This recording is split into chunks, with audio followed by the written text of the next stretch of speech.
Kaya sinasabi ni Jesus, hindi lahat ng tumatawag sa akin, Panginoon, Panginoon, ay papasok sa kaharian ng langit. Nakuha ninyo mga kapatid? Hindi po lahat ng tumatawag.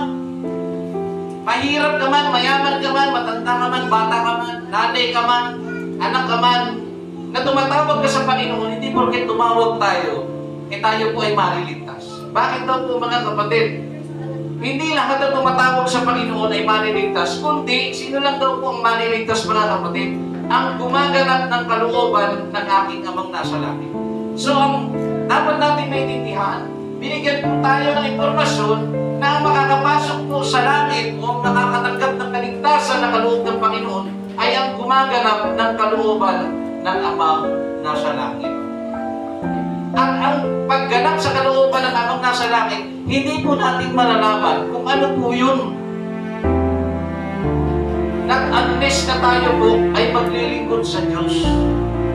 Alam niyo kung bakit ang mga manginginom ay hanggang ngayon manginginom pa rin. Ang mga nagdodroga ay nagdodroga pa rin. Dahil wala po silang alam sa kung ano po ang kalooban ng Diyos. Kasi kung alam po nila ang kalooban ng Diyos, at ang isa sa kalooban ng Diyos, huwag tayo gagawa ng masama. Pag sinabing kalooban mga kapatid, kagustuhan ng Diyos. Hindi gusto ng Diyos na tayo po ay pumasok sa bisyo. Kaya kung alam mo ang kalooban ng Panginoon at yan po mga kapatid ay iyong ginanap sa iyong buhay, tumigil ka sa bisyo, tumigil ka sa paggawa ng masama, tumigil ka sa pambababae mga kapatid, ikaw po mga kapatid ay makakapasok sa langit. Pero hindi po ibig sabihin na hindi mo ginagawa ang mga bagay na yun, totoong makakapasok ka sa langit. Dahil sa New Testament, inutusan po tayo ng ating Panginoon na ang makakapasok sa langit gumaganap sa kalooban ng Diyos. At ang isa sa kalooban o kagustuhan ng Diyos, kailangan mong mabautismuhan sa pangalan ni Jesus. So kahit na huminto ka sa pagbibisyo mo, huminto ka sa pagsusugal, huminto ka sa paggawa ng masama, ngunit ang kalooban ng Diyos o kagustuhan ng Diyos na ikaw ay magpabautismo at ayaw mong magpabautismo, mga kapatid, kahit tinigilan mo na lahat ng iyong gawang masama, hindi ka pa rin maliligtas. Dahil ang bautismo po sa pangalan ni Jesus, yun po ang magpapatawad sa ating mga kasalanan.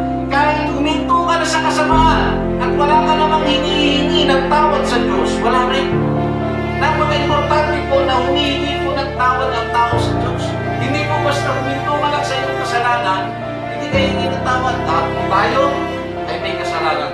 Lahat tayo may kasalanan. So kailangan, pag hininto na natin ang lahat ng gawang kasalanan, kailangan po natin magsisi at mabautismo nang sa ganun makapasok po tayo sa kaharian ng ating Panginoon.